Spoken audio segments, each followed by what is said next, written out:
Hello everybody, Angel Arts here, and once again I was pleasantly surprised to discover that BioWare decided to release another trailer. And again, I was at work when I discovered this, so I fought the urge to watch the trailer so that I could come here and share my experience with it with you guys. So I don't know if necessarily they're going to show that much new things with this trailer, to be quite honest. I kind of hope that they don't show too much because we're so close to the release of the game, and part of me feels like they've been showing a lot as it is, and I just want to go into my Let's Play like as blind as possible. But I'm going to watch the trailer, and so here we go.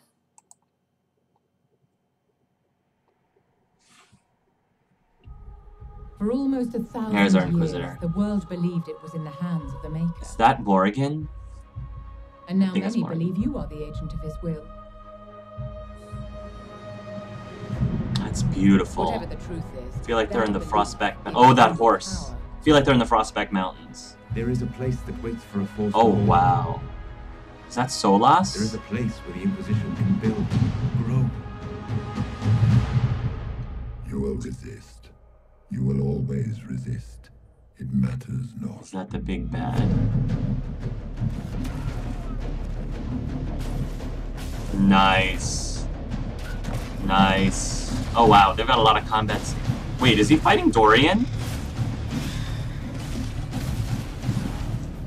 Ooh. All of this happened because of fanatics and arguments about the next world. Is that Cullen?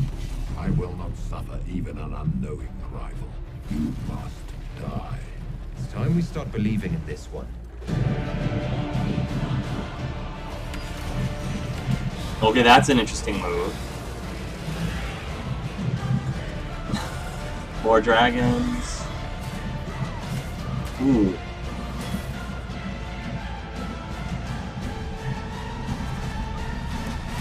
Oh, wow.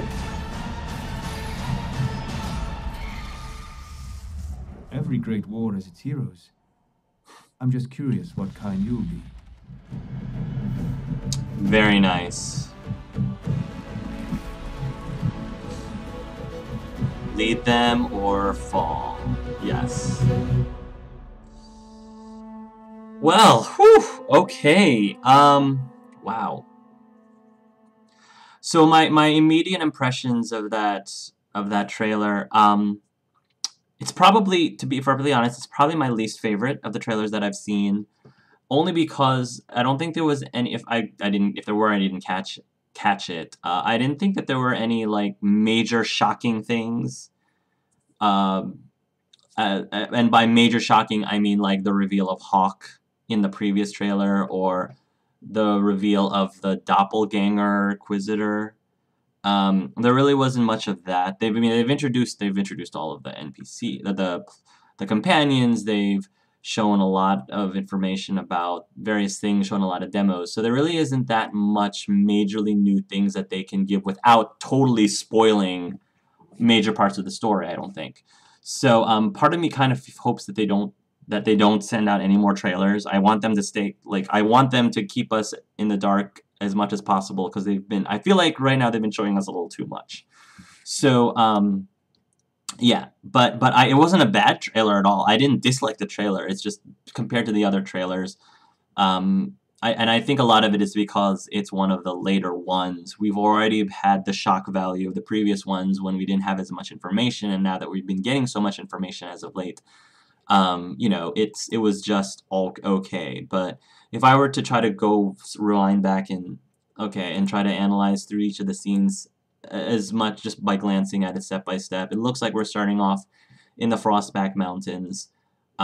Really loving the look of all the characters have different outfits. Like you saw Solas and Varric in more of their default wear, like in other trailers. Clearly, Varric is in a much different outfit now, and so is Solas. So I think it's really neat that they're showing the customization, the changing the look of your characters without messing up with the theme. It's really nice to see Leliana and Cullen out and about with the with the Inquisitor. They're not just stuck inside of the inside of the keep all day, which I love. This whole scene with the Frostback Mountains is just breathtakingly beautiful, and it takes me back to the first um, the first trailer of Dragon Age Origins, the cinematic trailer, the one where you see the Grey Warden and Leliana and Morrigan and Sten climbing up the Frostback Mountains. This sort of reminds me of that. So it's got that nostalgia factor to it, which I love. I love the look of the armored horse. That's really awesome. Here we have a really great shot, I believe, is the keep, the Inquisition's keep, and it's neat to see the development, like the keep being built. That's pretty awesome to see. I swear, Solas has got to be freezing in that outfit. I mean, granted, I'm sure mage robes are probably magically insulated and all that stuff, but I don't know, like, as a third party who might not know any better, looking at him, like, I'm just shocked that hasn't had hypothermia by this point. I don't think that's the temple where the ashes of Andraste are. I think that's a different one, I want to say, or it could be the same one. I have no idea. Are we going back to the, Thedas, the ashes of Andraste again? I have no idea. Yeah, and then we get to see I was about to say Hawk, Rogue Inquisitor, Mage Inquisitor, and Warrior Inquisitor. They showed a lot of combat scenes. I think in-game combat in this trailer, which I think is really cool to see.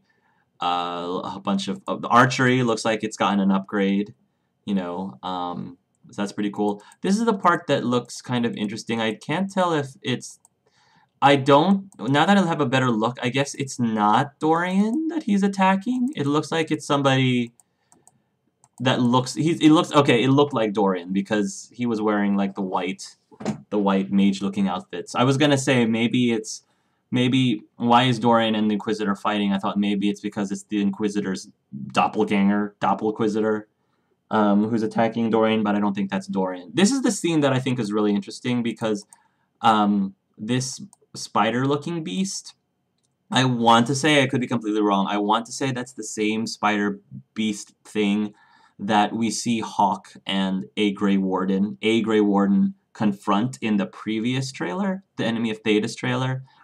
But the interesting thing is, if you watch very carefully, it looks like in this trailer, you see a Grey Warden, because it looks like he's got the Grey Warden uniform, attacking this spider. And I'm wondering if that's supposed to be the same Grey Warden that comes running in with Hawk. It could very well be that there were two Grey Wardens that ended up coming with Hawk and are fighting this monster. But if only one Warden was actually coming with Hawk, and this Warden looks totally different from the other Warden, does that mean that that is actually your Warden from Origins? And even keep in mind that even if your Warden ends up dying in Origins, your Warden can still refer to the Orlesian Warden, an Orlesian Warden who ends up taking over from Awakening and beyond. So, yes, I'm wondering if that's implying that that's supposed to be either your Warden from Origins or the Orlesian Warden. That would be really cool to see if that's the case. I have to say, Cassandra looks gorgeous in that particular armor right now. The white and the sort of bluish tinty steel.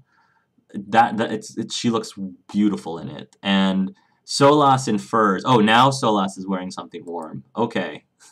This is the move that I found particularly interesting. It almost looks like the Inquisitor with his glowing hand. It almost looked like he was using it to pull out, extract a demon, rip him straight out from the rift, and in order to attack him and kill him. I don't know if that's what it looked like to me. I'm not sure.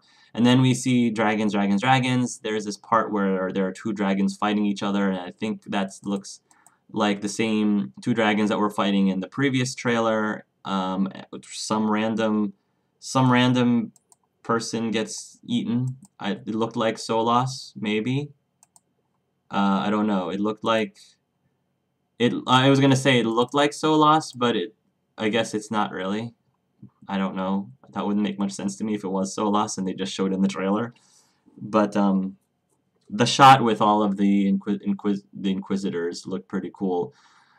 Cole is still wearing a really funky hat. What is it with Cole and funky hats? I don't know what the deal is with that child. But and yeah, that's the trailer. So that's what I can analyze from the trailer, at least here looking at it, you know, right in front of you. There was one more thing that I wanted to talk about before I close, and that is I have a huge theory as to who the big bad is in Inquisition. So again, I have no idea, obviously, this is just a theory. So if you, in case this actually becomes true, feel free to stop the video here, in case I'm actually right, and I just totally spoil for you the whole thing. But if you don't mind, if you don't care, then keep watching. I'm not going to talk about anything else after this, really. So my theory actually goes back to the Dragon Age 2 Legacy DLC, and I actually talked about this at great length during my Dragon Age 2 Let's Play.